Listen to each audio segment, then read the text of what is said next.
讲到这术后的避孕药啊，目前伫咧咱国内也是要有医生来开药单才会使摕。不过妇女团体就认为讲，这要确保查某生囝的自主权，应该开放会使去药局来买。不过这意见是照常反对，针对这无共意见，卫生部嘛表示，明仔载就会开会来讨论，希望会当找出共识。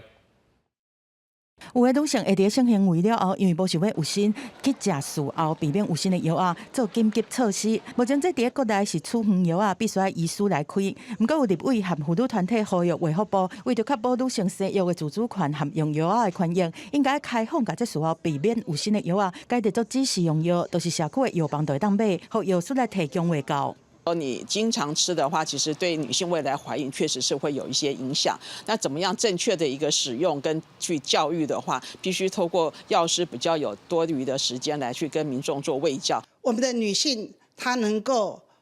以最及时而且方便而且成本比较低的方式，能够取得到这个药，然后对她的健康，好这个卫教的方面。 一定要完整。妇女团体表示讲，包括日本等真侪国家已经甲术后避免有心的药啊，列作非处方用药。去年台湾女人连线网络调查嘛显示讲，有超过65%的民众支持开放术后避免有心的药啊。其实早在2016年，食药署就准备要甲这种药啊转做指示用药，而且提出相关配套，包括敢若限17岁以上使用，袂当直接放伫架仔顶，袂当申请广告等等。不过这却受到医界强烈反对。 把常规的变成事后避孕药，变成一个很